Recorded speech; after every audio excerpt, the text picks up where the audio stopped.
Hello, guys, and welcome back to the Figure Forecast podcast. Thank you so much for tuning in to episode 2. And we do have our first guest on today, which we are so excited for. It is your host, Maeve, and my beautiful co-host, Scarlett. And so we want to introduce our first guest, which if you're watching on YouTube, you will be able to see. It is IFBB Pro Meg Sylvester Cielen. Is that right? That's good. Yay. Most people just say Sylvester. Well, that's your full name. Thanks. I appreciate it. So obviously Meg is both of our coaches. So obviously we value her journey and experience through as a figure competitor, but obviously we want to know a little bit about kind of her own journey and so like how she ended up where she is, what she loves about it, and go from there. So if you want to introduce yourself, Meg, tell the listeners kind of your background, sort of how you started as a bikini pro and then into obviously figure pro as well. Yeah, so do you want me to start with how I got into bodybuilding as well, or like how you got into kind of bodybuilding in general, like what brought you to the sport? Okay, so honestly, I've always loved a muscular female body. I think that it's always been very fascinating to me.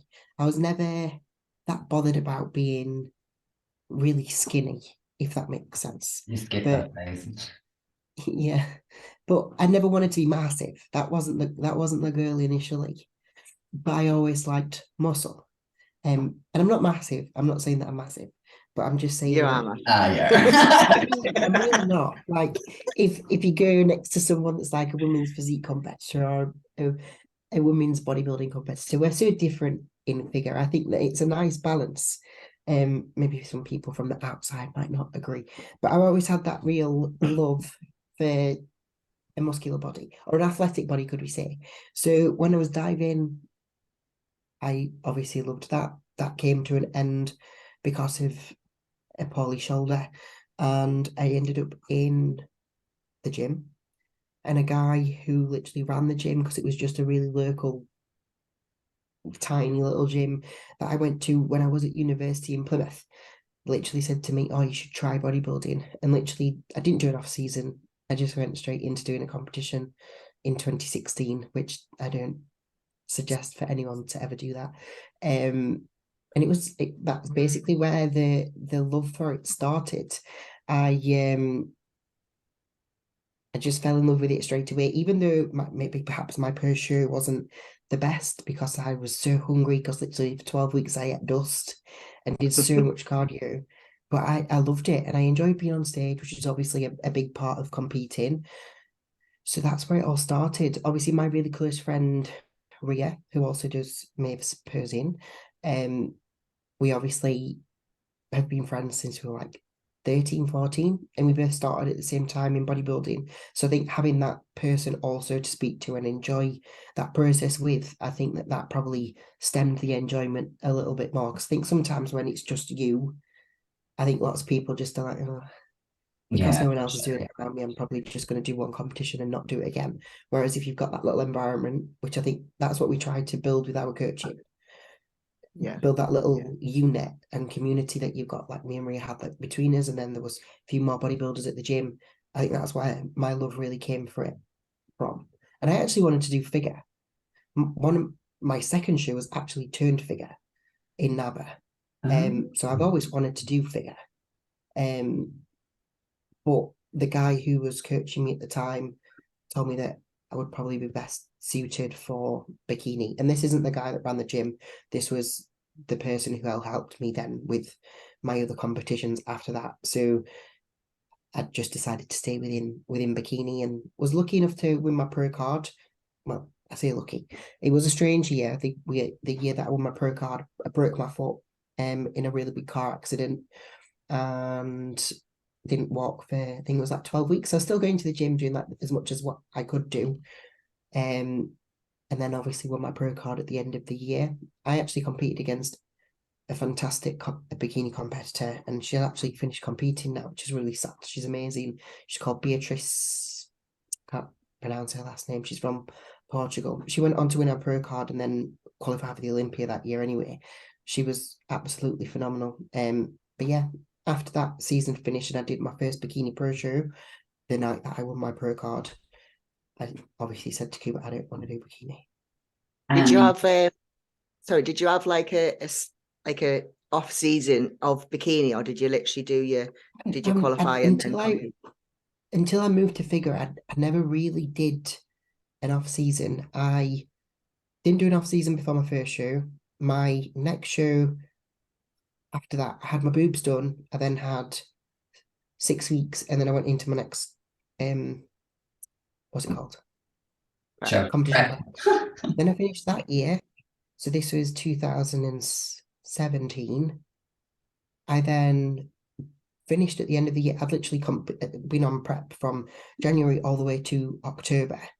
I then had a couple of months, obviously downtime, but that time was like me recovering from such a long time of being in a prep. And then I broke my foot. And then as I was racing out of breaking my foot, I went into my competition prep. So my first off season was post when I went into deciding to do figure. And what, like, obviously you would have had like a pretty decent amount of kind of muscle mass or shape or whatever built up from training to actually be able to do that, because like most people aren't going to be able to jump into a show after show after show and look semi-okay, but you did it and won your pro card. So I did. I think because of diving, like I was competing in diving from being 7 years old until I was 21/22. And obviously alongside that, you do a lot of gymnastics, you do a lot of plyometrics, you do a lot of strength and conditioning. So as much as my shape was very odd, like as a diver and as a swimmer, you don't have the nicest of shapes. You almost look a little bit like a square with nice just shoulders though. Yeah, but and like you have lats, but it's not like to the point where you can see like a cap delt or lats, unless you're Rhea. And you could. And she was like, well, look at this muscular woman on this diving board. But I just looked like a little square. But like there was obviously base muscle there. Yeah. So that's why I was able to do that. And I think that genetically, obviously, my body reacts to training quite well. Like you get quite a good response in terms of growth and stuff. Yeah. So like what, obviously you turned pro like in bikini and then made the decision to jump up a class into figure. So like what was that decision making process like, or like what was the decider, like what was the kind of like, no, I'm done kind of moment, and like how did you know you wanted to do that class? Or like, so I'd always loved it. Every time I watched Rhea on stage against all the other ladies, I was like, wow, they're just amazing. And not that I don't like bikini, I really do. I think it's a beautiful class. But I think when you suck down into that class and you're at that point of prep, and that is a bikini competitor, when you're off season, you don't really get to a point where you especially as a pro, that far gone in an off season, if that makes sense. Like to me, that like muscular shape's not really there in a day-to-day life. And as much as perhaps some may, most of them don't. And I really didn't like the type of training that I was going to have to do. So would you think it was more like keeping it the same that you didn't like? So like you would have had to just basically train maintenance rather than like a push. Well, obviously I would have had to grow my glutes a lot more, but I would have literally only been able to train glutes because I already had a decent sized upper body. I remember speaking to the head judge on the day that I won my pro card, and he was like, can't really get your upper body much bigger than now, really, as you compete in bikini. I was like, right, okay. so they like advised you to move, or were you already like no, like he said that I could have been very good and very competitive as a figure competitor, but it was actually Tim Gardner who promotes quite a lot of the American shows, and he does a lot with Emilio, who's based in Spain. Mm. And he said that I'd do very well in the bikini class, and I obviously listened to him, etc., etc. And throughout my prep, obviously Cuba is very good friends with Jordan Peters. Used to send my pictures, my updates to Jordan. Jordan one day said to Cuba, make her do a figure shot from the front and the back. And this was when I was like 6 or 7 weeks out. And Cuba was like, oh my God. So then every time I checked in with Cuba, which was near enough like every other day / every day, because we used to go to the gym together back then in the mornings, take pictures, etc. So obviously he was getting coached by Jordan at the time. So it was just easier to be able to do all of that together. And we just kept doing my posing for figure every single time. So I think that that's just where the seed planted The even seed. more. And I was like, oh, okay, maybe I could do that. Even though I wanted to do it before, I was like, oh, maybe I could actually do that. Yeah, it's like that whole confidence thing. You're not going to feel confident until you just go and like do it, do the poses, and you see yourself in that light. Yeah, definitely. And when you've asked that question before to someone that you obviously had a lot of respect for at the time, and they're saying, no, you shouldn't do it, it's like, oh, maybe I shouldn't because I'm not going to be good enough at it. Mm. So, yeah. Mm-hmm. What would you say, like, for people who maybe aren't 100% sure, or like just, yeah, like aren't maybe as clued in on the specifics of the classes, what would be the main differences? Like, can you explain kind of between bikini and figure class, like looks wise, judging wise, and like what would take kind of to jump from one to the other?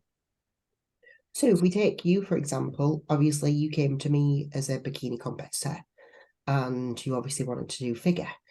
And at the time you probably thought, oh God, I don't really know if that's going to happen. But if you have got the shape to do bodybuilding and you look good on stage, you have a good amount of muscle mass, the shape that someone holds could develop into most classes. It's just whether they really want to take that step, whether they want to train in that specific way, whether they want to take those types of supplements in terms of PDs to be able to get to that point. But when it comes to the differences between the classes, obviously, as a bikini competitor, you are proportionate in that you're petite, but your glutes are a hell of a lot bigger than the majority of your body. So you have muscle mass everywhere, for sure. Like you do not have a little bit of a bicep, a little bit of a tricep, a little bit in your back. But the biggest thing of your body is literally your glutes. And when it comes to then the next step, which is obviously wellness, you then have more of a disproportion because the lower body has to be so big from all angles, calves, quads, hamstrings, glutes. The upper body is obviously then still a little bit smaller, but it's still dense. Like there's still quite a lot of muscle there. If anything, looking at the wellness competitors, some of their legs were a lot bigger than figure women's physique. Not quite, obviously, what's it called? Women's bodybuilding, but they are huge, like in the lower body. They're like horses, like phenomenal. What's the lady who won the Olympia called? Francine Matos? Francesca, Yeah. yeah, No, something beginning with F or yeah. but she's phenomenal, honestly. She was in the Stunning. gym the day after the Olympia doing obviously a photo shoot, and we were there, and I was like, that's literally like a muscular Barbie in person. Yeah. Like she's perfect. Her face, her hair, her body, her condition, but still so feminine. Like so feminine. I think some people take that class a little bit too far, but incredible. And then you come into figure, and then obviously you still have to have the huge legs. Like there is a real necessity to have big legs, and I think that the Olympia last year really highlighted that they do want upper body, but they need and want big legs, because literally everybody that was in the top 10 had huge legs from the front, the side, and the back. And then obviously the upper body is a lot bigger than a bikini competitor. There's real cap delts, there's a real nice bit of density all throughout the back, great condition. Obviously they want separation, but not to the point where you've got complete striations, especially throughout the back of the legs. They want to see the detail, but they don't want to see it where you're completely striated from top to bottom. That's women's physique. Yeah. But then obviously you go to women's physique, women's bodybuilding, and then the ball game is completely different. You're basically like, if you were to talk about their training, they train like a men's bodybuilder because you need density in the chest, you need density in the arms, whereas as a figure competitor, you need muscle there, but they don't want to see a big, massive, muscly chest which is separated at the breastbone. They don't want to see big arms, because if you've got big arms, you've then got to get bigger delts, which basically then takes you from figure into women's physique. In terms of training, like let's say, so I know for me, like personally with bikini, oh God, I'd rather watch paint dry than train like that. I just didn't enjoy that end of it. Like it was just monotonous and a little bit boring for me, but I know other people love doing like kickbacks and getting booty pumps and all that kind of stuff. So like, to explain the differences, I guess, between the two trainings, because like what I would think is like bikini is how most girls train or want to train or should train for the type of look that they want to achieve, right? But with figure, I'd compare it a lot more to like a male split, nearly like a more bro-ish split. You go almost a little bit.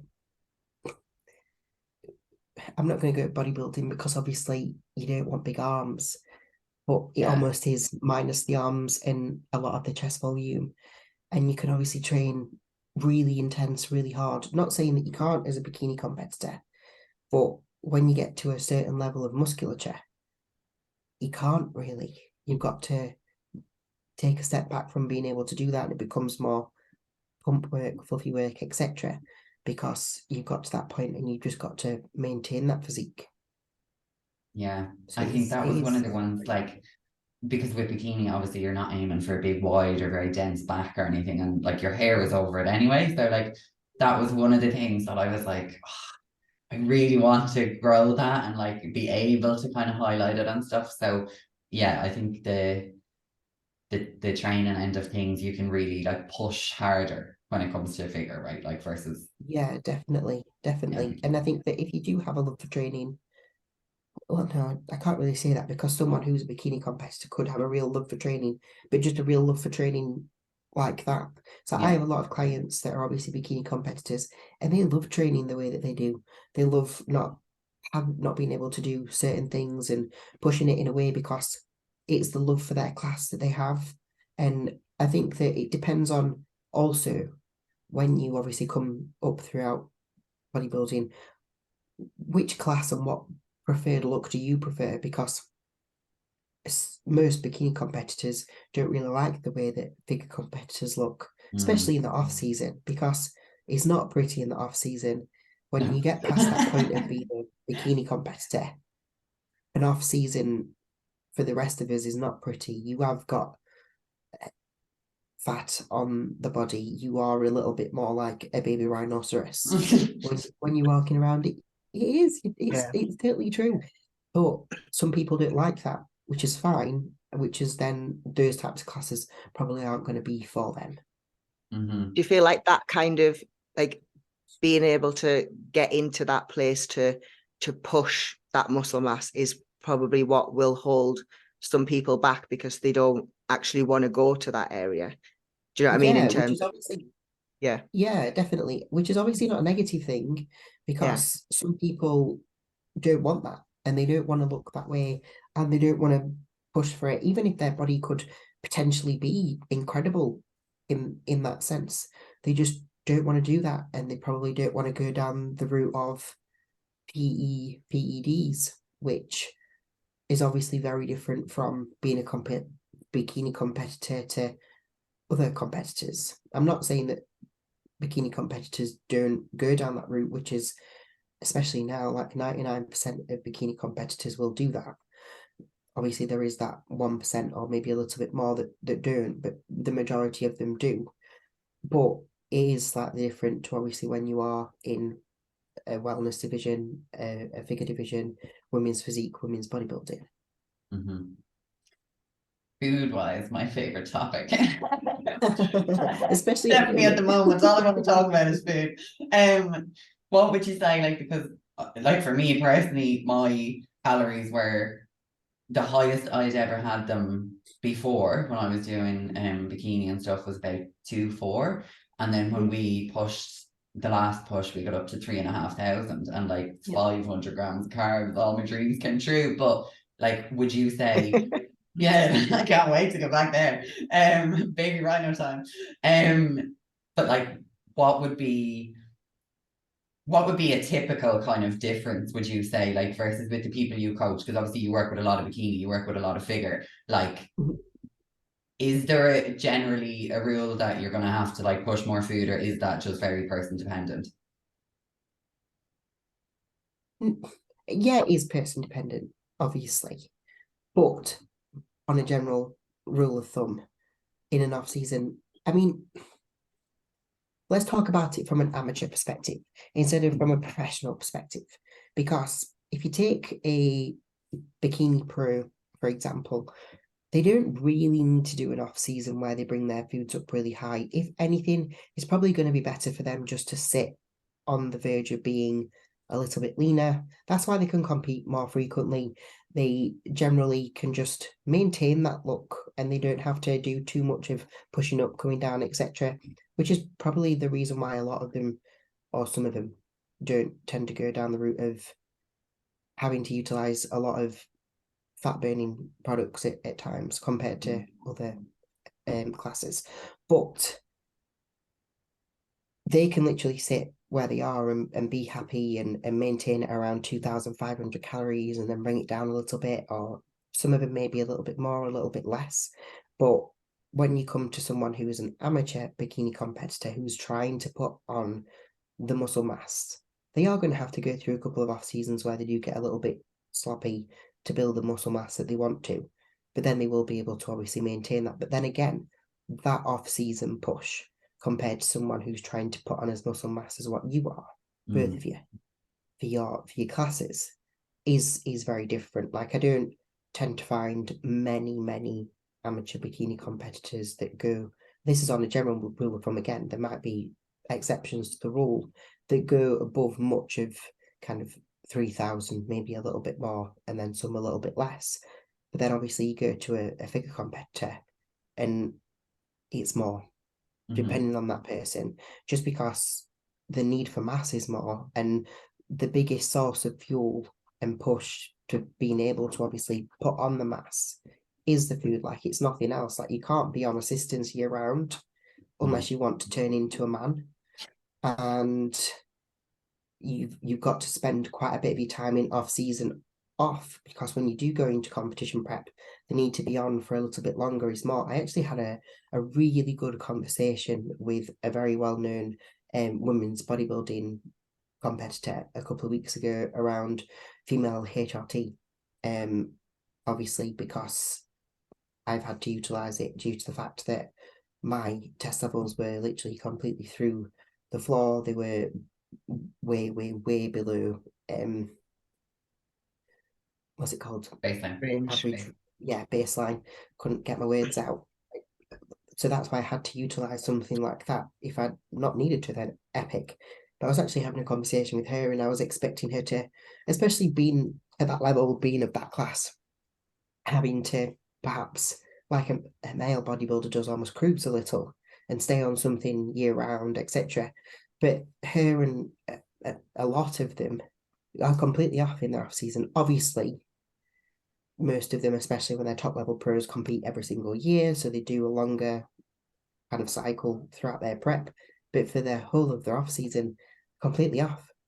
And I think that lots of people don't realize that, and I think that people try to push that side of things way too much when they don't actually realize that it's just time, eating a lot of food and doing a lot of training over and over again that's going to actually allow them to get there. Like, if you can't get a lot out of a little in terms of assistance, you've got no right in going down the route of doing a lot, because there's just no point.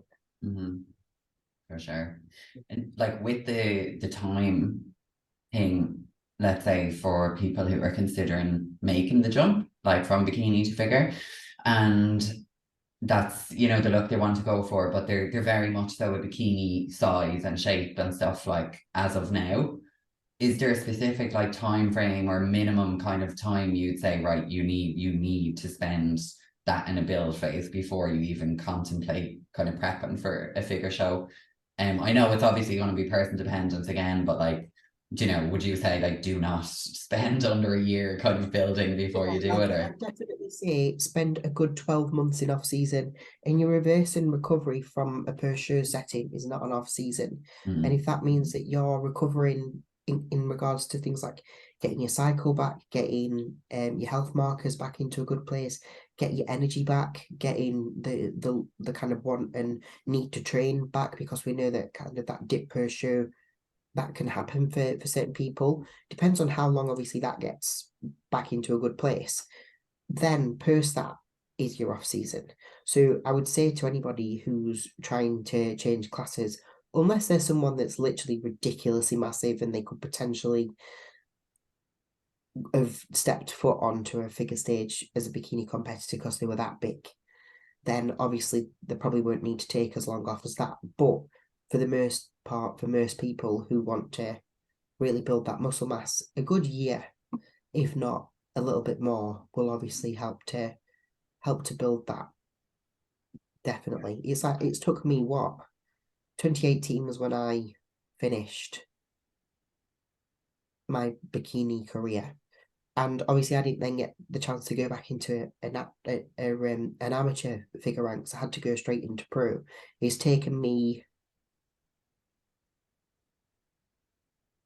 4 years to be able to be competitive within my class. And I don't, as many negative comments as I get towards me of the way that I've changed. Yes, I have a deepened voice, etc.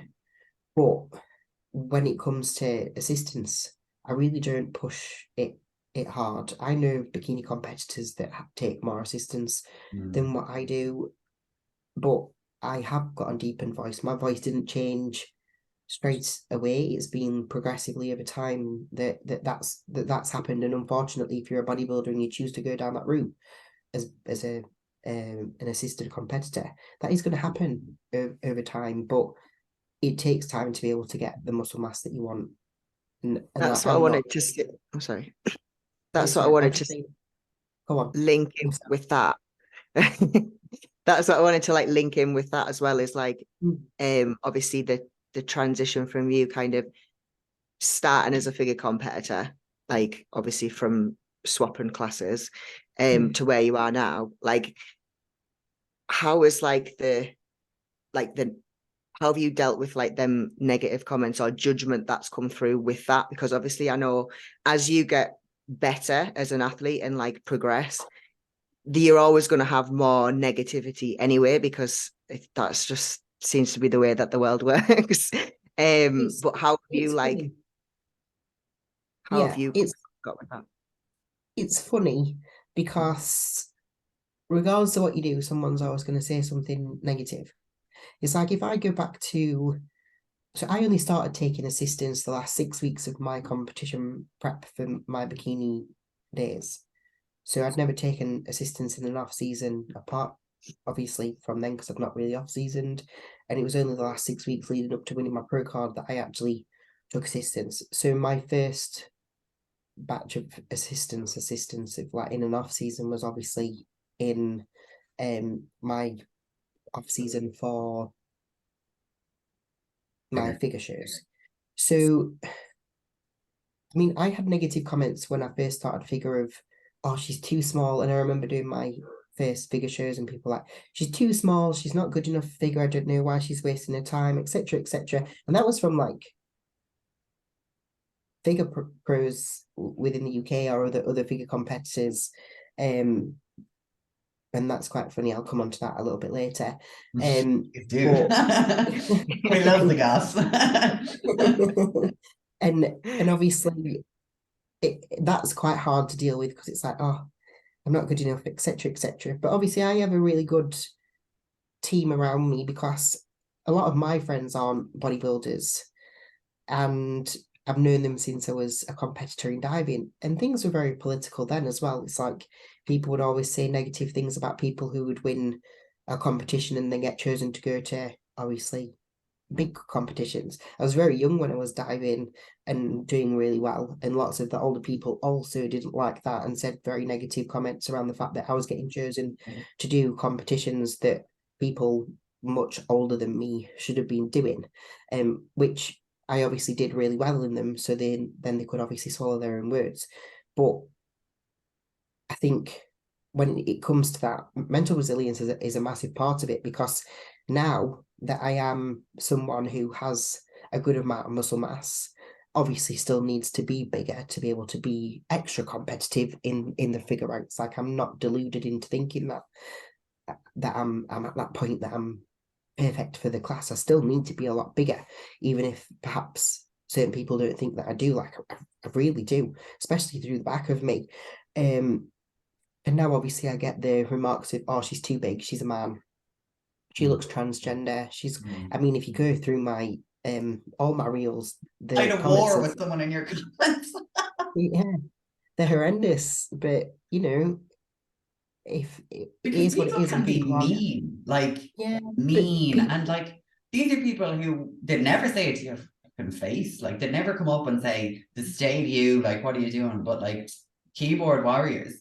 So for a lot of girls, because I've actually had a show promoter abuse me in my DMs and tell me how shit I was before. Like it, and I mean, he was horrible to me, like really nasty stuff. And like, I'm a nobody in terms of the sport. Like I don't even know how he found my page, kind of thing. So like for people who maybe don't have such a thick skin, or like maybe it's their first experience getting a lot of hate, like what would you kind of, I don't know, say to girls? Because we can be sensitive souls, right? Catch us on a bad day and like we're gonna go cry in the shower. So like how would you, let's say on a shitty day and you read a shitty comment, like what is your kind of block this shit out and remain positive process? I just get stuck into my work. If I'm having a day where I perhaps look at myself and I'm like, oh, I don't look the best today, and then someone starts commenting, sometimes I might have a bit of a cry to Cooper. And then he tells me to sort my shit out. He's not the type I of can't person imagine he's too he's not the type of person that's, oh, it's okay, Meg, it's all good, you're amazing, etc. He probably wouldn't even say any of them things. He'd just literally, well, he does, he just says, just sort yourself out, because what's it matter what anyone else says or anyone else thinks, because this is what I think of you, this is what you think of your own journey, etc., etc. So I think if you're choosing to go down the route of something like bodybuilding, it's a very, I mean, I'm not saying that it's, lots of people do it now, so it's not like it's a rare sport, but it's a very different sport. And especially if you choose the assisted routes, it's very different, and nobody's going to understand it from the external, because well, what you do is not healthy, really. And let's be honest about that. But if that's what you've chosen, you have to stand your own ground. And that doesn't mean that you need to react, because these types of people get off on the fact that you've reacted. And it's like a bully, isn't it? A bully when you were younger, they'd love it if they'd hurt you. They'd love it if they upset you, and they'd get off on that and they'd want to do it more. Whereas if you actually just don't say anything, it's like, I've never said a word to any of these people that make comments on my verse or on my wall, and that probably irritates them even more. Some of the comments I actually find them quite funny, but I think that if you are choosing to go down that route, you've got to accept that people are always going to have an opinion, especially if you put yourself in the public eye. Like if you're posting about it on social media, saying things, doing things, etc., you've got to expect that somebody is going to have an opinion, and if that's not a positive opinion, that shouldn't change what you think or what you feel, because it's your life is your life and your choices are your choices. Yeah. I think, do you think as well, like with being sort of pushing to be more muscular as a woman, like that we're always going to be fighting against this, like, is it feminine? Like, because obviously I think it's like amazing, like that's what I want to look like. It's, you know, what I think is feminine, and but I know that a lot of females will probably be like put off in a sense, because maybe it is, because I think obviously it emasculates some men, doesn't it, really, because we're strong and we can probably lift more than them. So then it makes you feel like you couldn't. Well, you are. You couldn't go out with the skinny chaps doing this. Like, number one, they would hate it, like 100%. But I'd feel like I'd get quite conscious if I was a bigger like girl and the guy wasn't bigger than me. I don't know. Definitely have a complex about that. Yeah. I think people just aren't educated well enough on understanding things. And I think that from a bodybuilding perspective, that we have to understand that also. I think that lots of girls think that they're going to go to the gym and they're going to look like me or Andrea Shaw or X, Y, and Z person straight away. But they don't understand that just eating some foods, not eating in a massive surplus, training hard is actually going to build a really nice, curvaceous, lovely body. It's also going to create a body that's actually going to be able to grow old well. You're actually going to be strong enough to grow old well. When it comes to then the flip side of bodybuilding, obviously you're also not on assistance, so your level of muscularity that's going to build is going to be very different. There are exceptions to the rule. If I look at my client Lucy, she has so much muscle for a natural person, but she trains like an absolute savage. She eats a lot, etc., etc. Like, there are exceptions that perhaps will grow muscle very well, but for the most part, people will just build slowly over time and have a really nice, lovely body. And that's feminine. But also on the flip side, there's people and females that have perhaps abused assistance before that then do paint a very negative picture into the public eye. And that's what people obviously view as that. It's like people that meet me day to day, if I've got a big baggy top on, etc., and wouldn't see my muscles, wouldn't look at me and go, "Are you okay, sir?" Do you know what I mean?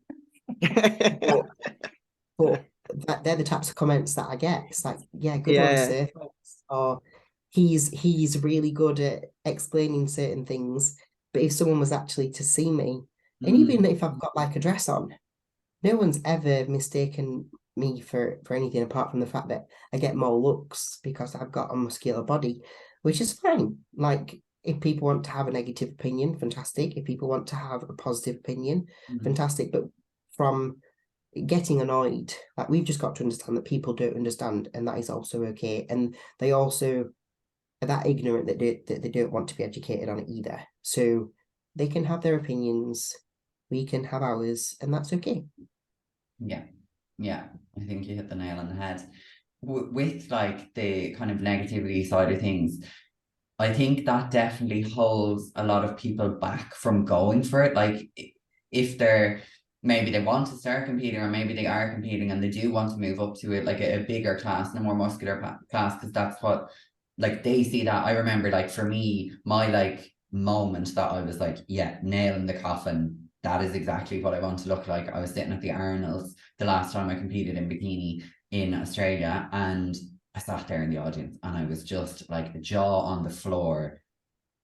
Oh my God, these goddesses, like, I need to look like that. And I'm willing to step away for a long time to be able to look like that. But I think, like, the fear of judgment and the fear of the negativity they're going to experience can maybe like hold people back from doing that, like whether it's a partner or friends or family or people online. So, like, what would you say to someone who's letting that hold them back, and then they're ultimately obviously holding their happiness and fulfillment back in the sport? And I think lots of people, especially the industry, do hold back a little, especially if they're lifestyle coaches, because the fear of losing that because of your own personal wants can sometimes be a little bit harder. But I think it's just important to be you and be true to yourself. Like, you will be able to do well in your career. You will be able to, regardless of whether that's in the industry or not, if you are choosing to go down that route, because It's what you do and who you are as a person that matters, rather than what anyone else thinks. It's like, if you weren't to do it and do something that you actually truly enjoy, you're holding back on that, and you're probably not going to be great at your job because you're not going to be happy. You're not going to be happy day to day. You're not going to be able to go out and have lots of fun and etc. because you're always got this thing in your mind that you're not doing anything, or not doing the thing that you feel like would be fulfilling in your life. Regardless of what that is, that might be bodybuilding, it might be becoming a cat handler, something. But whatever you want to do, like, you should just do it and try it. Like, you don't know until you've tried it. Yeah, yeah, exactly. And like for me personally, I think not that I didn't enjoy bikini. Like, I loved the competing end of things. I loved the challenge. I loved like the mental kind of game it was, and like the education and all of that. But like, I never felt like, to be real corny, at home in the bikini class. Like, it never, like, I don't know, I just never felt like fully settled or something in it. And like, even though I just did the show last week and it had been so long away, but even the whole process afterwards for me was much more enjoyable or something, because I just knew that was the right choice. And like, I felt a lot more at ease and like really happy with my decision when I finally had the balls to go do it. Yeah, and I think that even for you, now that you've had that taste of some success within your class, because you'd obviously come from doing competing as a bikini competitor, never winning a medal, etc., etc., to then step into your first show as a figure competitor on an amateur stage and doing really well, looking really well, getting some great feedback, looking at your pictures and being like, wow, I actually look really great compared to these other competitors. I think that that's actually pushed you more towards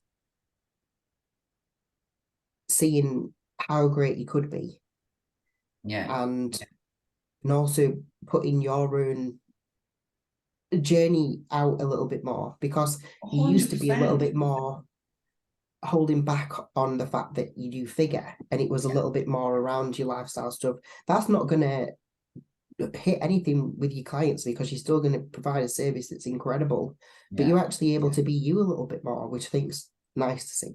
Yeah, 100%. And I think, like, going back to what you said, like with the negativity as an amateur and like you getting those comments like, what you doing and stuff, like, I held back massively. I told no one I was doing it. Like, I was so, like, I was mortified to say it out loud, because I had come from not placing and doing terribly in bikini shows to getting this notion that I wanted to be a jacked bitch up on the stage. And like, who does she think she is? Like, absolute notion. So like, I know I just kept that very, very quiet for a long time, but now I think I've relaxed a lot into it, because it is that whole confidence thing. Like, you're not going to feel confident at something until you go and do it, and you kind of show yourself the social proof that like you can do it. Yeah, definitely. And that, obviously, like I've just said, you had the success. Some people might not have success the first time, but they might enjoy the process. It's like for you, Maeve, if you wouldn't have won the medal, if you would have come fourth instead of third, you would have still absolutely loved the Yeah. process, because you know the changes that's been made.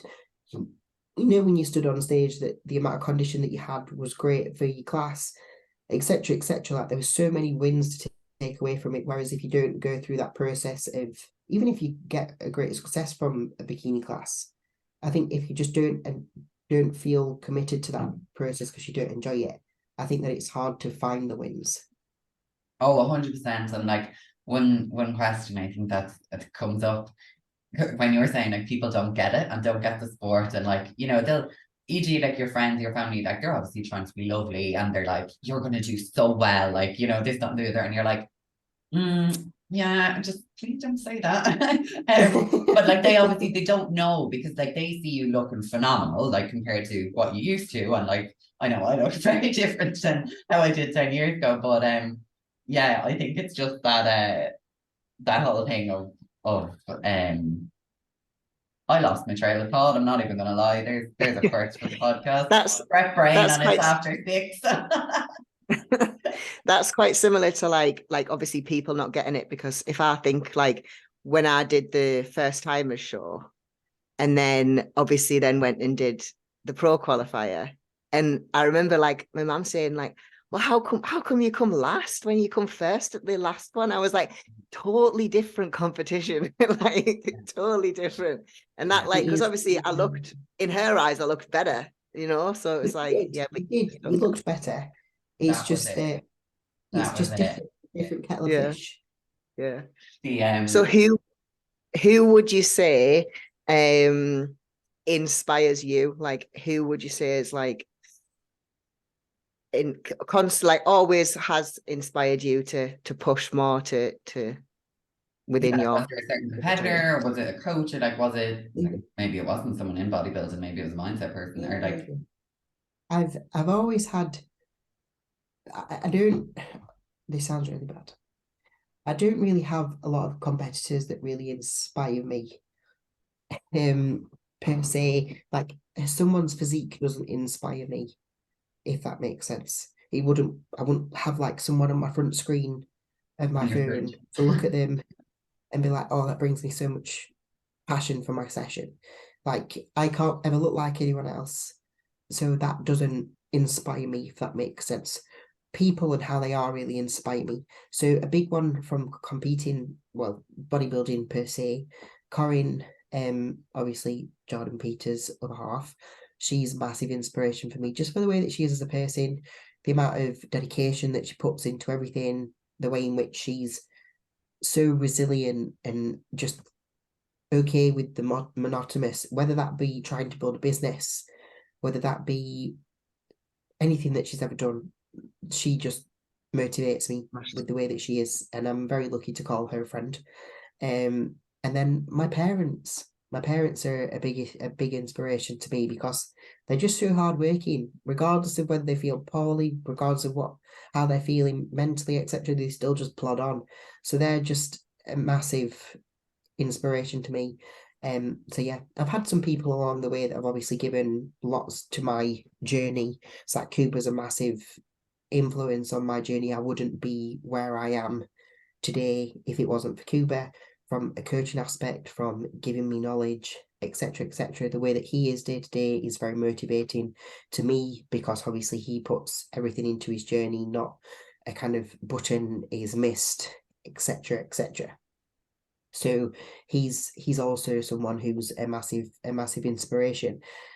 But yeah, I just think that for me it's not the visual of the way that someone looks. Yeah, I'd agree. I like even like I love following some like amateur bikini people because they're just it's their mindset, like it's their work ethic and it's like how they approach things. I'm like, you are a boss bitch. Like I like you.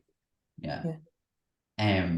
What would your ultimate goal be? That can be competing wise, business wise, life wise, whatever it is. What's the pinnacle? The Obviously the goal for competing is to qualify for the Olympia. I'm not saying that I'm going to do very well at the Olympia, because they're just incredible. But I would love to be able to go, and I'd love to be able to hit that top 15. Yeah. If not a little bit higher, maybe perhaps at one point. And then life's just about building business with Cuba, and hopefully at some point having our own family, which I think is like a long term goal that we'd both like. But obviously that's a little bit into the future because I need to smash some of my competing goals first. Get massive first. Mm. Last little question we had to ask because we're bodybuilders and we love food. What is your all-time favorite food, favorite meal, favorite type of food, whatever you want to? It's hard because I'm a real foodie. Don't say It, sushi. I was I gonna am. say, I love all food. Um,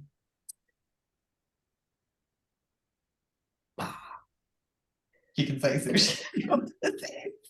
that's how frustrating it is. I'm not a sweet person. I am when I'm in prep.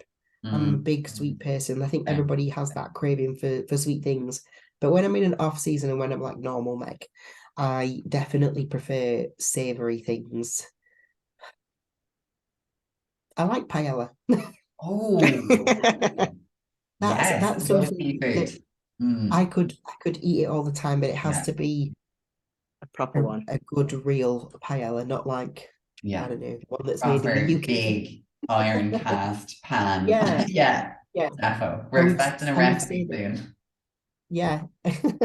It'll be a to be fair, we used to do like a mixed fish rice dish, and we used to put saffron in, so it's a little bit paella-y, but really not as good as what a proper paella is, especially with some real rustic. I love bread. Love bread. I mean, Love bread. bread's not a meal, but No, if I well, could, I mean, That's just it's a a side. bit of peanut butter, a bit of a jam.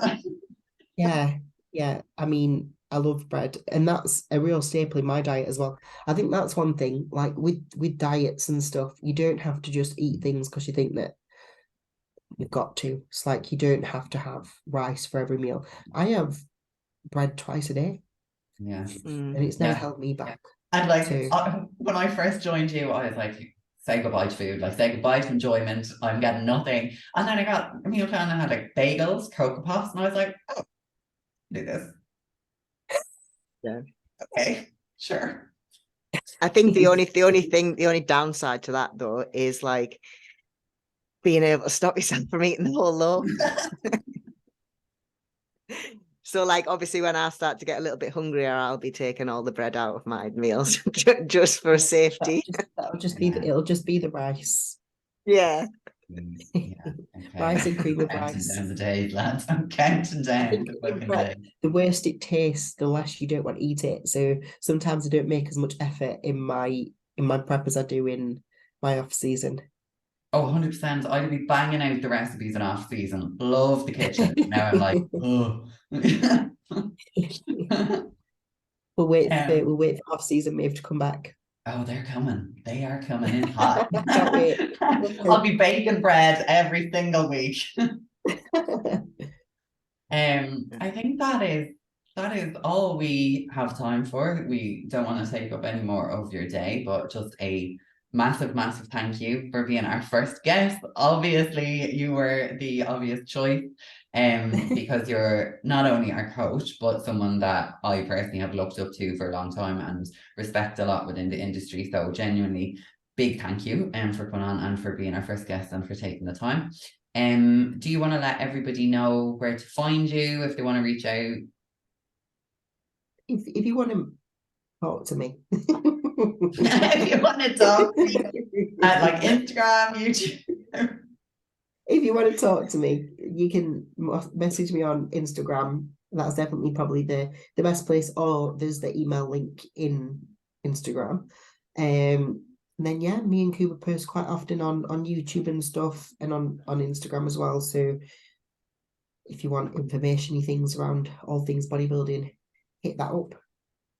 Yeah, we will leave all of the links and all of that fun stuff in the show notes for anybody who is interested. Thank you. Perfect. And thank you for coming on. Thank you so much for listening, watching, wherever you are in the world and whatever platform you are listening on. We will see you next week, and we have another super exciting guest in for you then. Bye.